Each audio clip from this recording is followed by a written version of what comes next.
following is a feel-good fairy tale called Little Red Riding Hood by Jade Maître. How Little Red Riding Hood loved her grandma.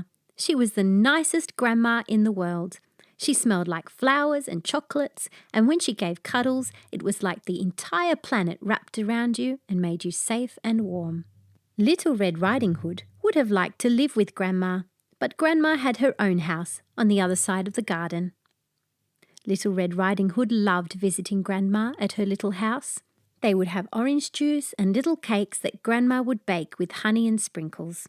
She had pictures in frames of Little Red Riding Hood and her parents, school pictures and home pictures, pictures at weddings and special occasions. Little Red Riding Hood would cross the garden every day to go and see her grandma. One day, as she was leaving, her mother asked her to take some vegetables to Grandma in a basket. Grandma would make a nice soup with them.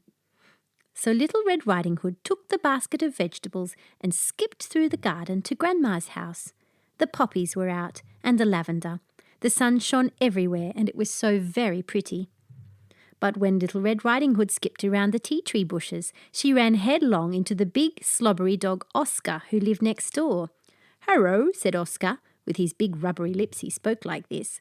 "Where are you going, little girl?" "I'm taking some vegetables to Grandma's house," said Little Red Riding Hood, "and we're going to have cakes and orange juice." "Grandma's house?" slobbered Oscar enthusiastically. "That one over there?" "Yes, that one," said Little Red Riding Hood, and she pointed it out, the little cottage at the end of her garden, with the sunlight falling on it and making everything lovely and yellow.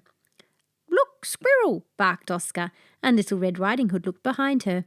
She would have liked to see a fluffy, friendly little squirrel, but she couldn't see any squirrel anywhere in the garden, and when she turned to look again, Oscar was gone. No matter. Little Red Riding Hood resumed her walk to Grandma's.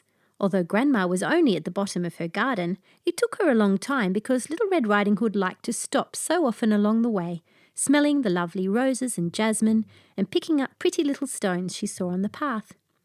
Eventually she got to Grandma's house, and when she knocked at the door, she was surprised to hear Grandma's voice, a little hoarse, say, "I'm ill in bed, child. Just push the door open and come inside."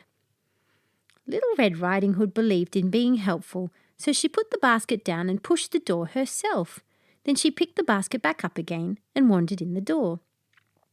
All the curtains were drawn. Grandma was in bed. Little Red Riding Hood could see the broad shape of her under the pink blankets. "Come closer," said the husky voice, and so Little Red Riding Hood did. Once she got to Grandma, she was quite surprised.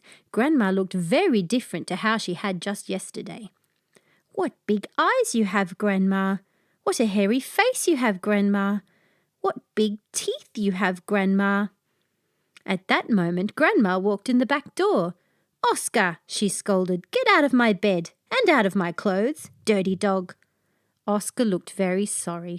"I just wanted some of Little Red Riding Hood's cake," he said. "Oh, you silly old dog," said Little Red Riding Hood. "I'm bringing vegetables, silly. It's Grandma who has the cake." And indeed she did. It was warm in the oven and waiting for them.